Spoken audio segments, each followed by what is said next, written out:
Every night, your brain paralyzes your spine. It does this to keep you from acting out your dreams. If you dream of running, your legs do not move.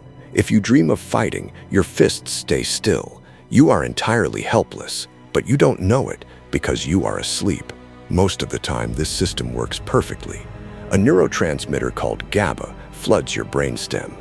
Glycine switches off the motor neurons in your spinal cord. The chemical lock engages. Your mind wanders into the dark, and hours later, the lock releases. You wake up, safe and completely ignorant. But sometimes, the timing is off. Sometimes, your conscious mind wakes up first. The chemical lock is still active. You open your eyes.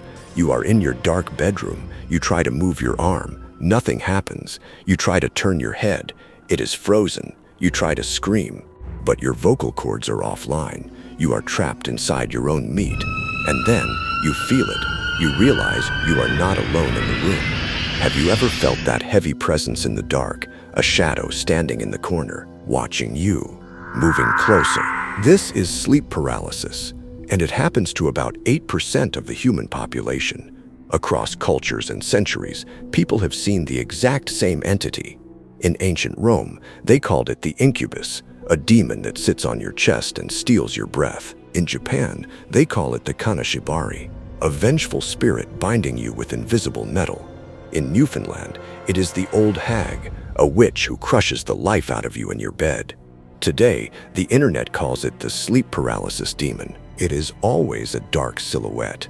It is always malevolent. It is always staring right at you. Why do millions of unconnected people see the exact same monster? The answer lies in how your brain constructs reality, specifically the parietal lobe. This is the region of your brain that maps your body in 3D space. It tells you where your arms and legs are, even when your eyes are closed. During a sleep paralysis episode, your brain is awake. It sends a command to your arm to move, but the spinal cord is still chemically locked. No signal comes back. This creates a massive neurological conflict. Your parietal lobe is expecting movement. Instead, it gets nothing. The brain hates empty data, so it hallucinates a solution. Dr. Baland Jalal, a neuroscientist at Cambridge University, studies this exact phenomenon. He discovered that when the brain cannot locate your own body map, it projects a new one. It takes your own body image and throws it across the room. That shadow in the corner. It isn't a demon, it is you. It is a fragmented, distorted projection of your own neurological self. But why is it evil? Why does it feel so terrifying? For that, we have to look at the amygdala. The amygdala is your brain's threat detection center. When you wake up paralyzed, your body immediately hits the panic button.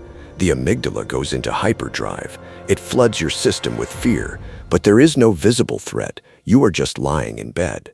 Your brain tries to make sense of the intense terror. It thinks, I am terrified, therefore there must be a predator. It takes that shadow projection in the corner and it assigns it maximum malevolence. The demon is literally constructed from your own fear. What about the pressure on your chest? Why does it feel like something is crushing your lungs? When you are awake, you control your breathing voluntarily. When you are asleep, autonomic systems take over. Sleep breathing is shallow and slow. When you wake up paralyzed, you try to take a deep, panicked breath, but the muscles in your chest wall are still locked.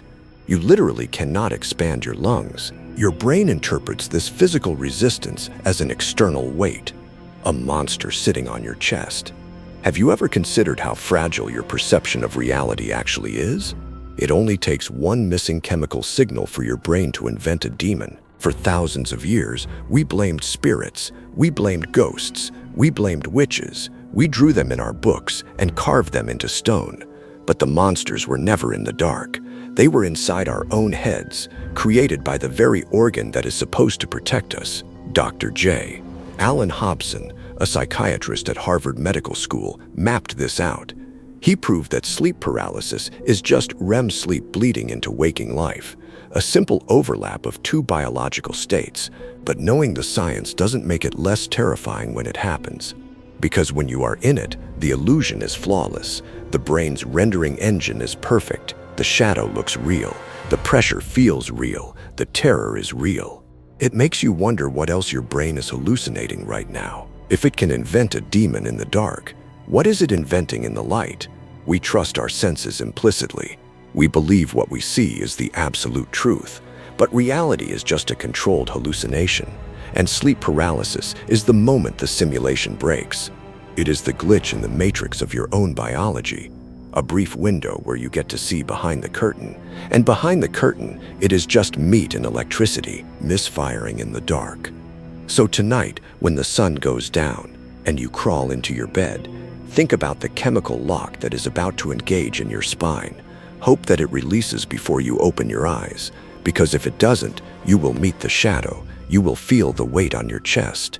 You will look into the corner of your room, and you will see the face of your own biological failure. You will be paralyzed.